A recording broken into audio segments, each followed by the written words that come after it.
जय जगन्नाथ मु प्रियंका कलिंग टीवी मते रिपोर्टर दीदी भाबे बनै थिबारु मु कृतज्ञ माने करछि ओ सेमान को धन्यवाद जणाउछि।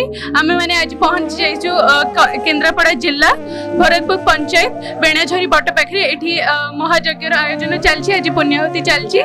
चलंत हम माने श्रद्धालु और कार्यकर्ता मानक पचारि बुझिबा केमति कोन चलछि कार्यक्रम।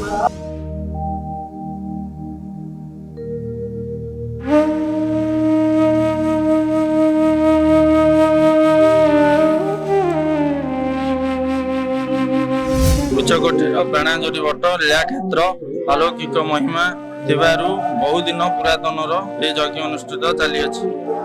आमे देखि आसुछु बहुत पुरातन देखि आसु बहुत आनंद कारण ये प्रभु को दर्शन करने बहुत लोग दूर दूर भी आसुँच।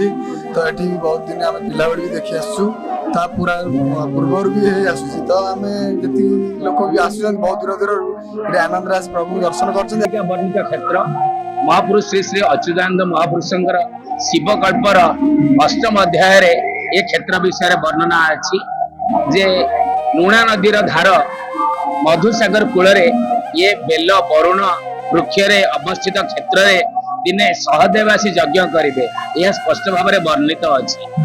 भविष्य में निश्चय घटव अनंत वसुदेव आमर अंत ना पराशर ऋषि आश्रम पराशर ऋषि सो आश्रम ये स्वर्देह पराशर अच्छा जेकोसी मानसिक से बट महापुरुष करके भविष्य से उपकृत हुआ भूल बटकर ये बटर टी देह जाए ना असुविधा भोगिया पड़े।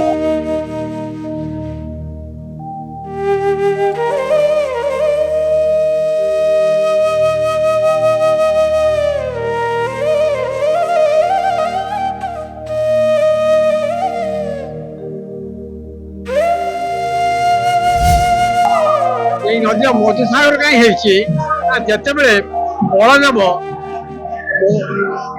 अंगरासुर सेनापति मधु दैत्य को बध करते तारी रक्त प्लावित हो रक्तर धार समुद्र आड़ बही बलदेव यही नदीर पानी को स्पर्श कला मात्रे यह पवित्र जल परिणत होता।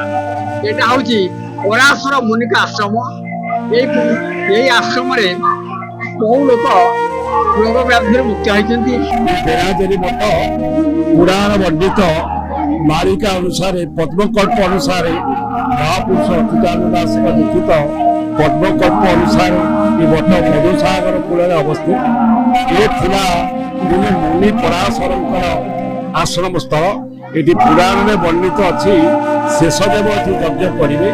ये बहुत पुरातन मठ पर्यटन क्षेत्र मान्यता पाइबापी योग्य हेले सुधा सरकार को दृष्टि एप्रति पड़ी ना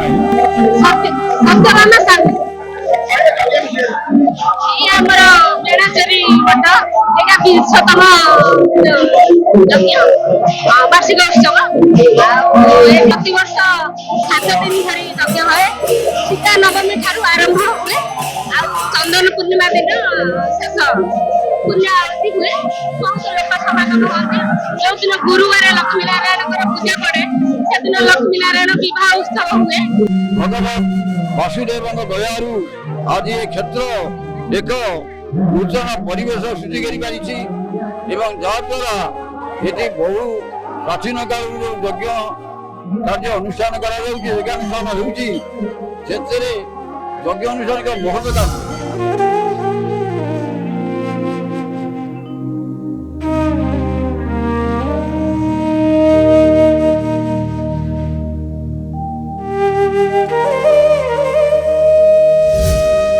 मैंने देखले एठी सब केमती कार्यक्रम चली 3 ରୁ 4 पंचायत लोक माने आसंती एवं एठी निजर मानसिक पूरण करके एठी आनंद बजारे प्रसाद पाई घर को फेरी जानती। एठी सब वर्ष ए कार्यक्रम चली आगो को भी हे जिवो।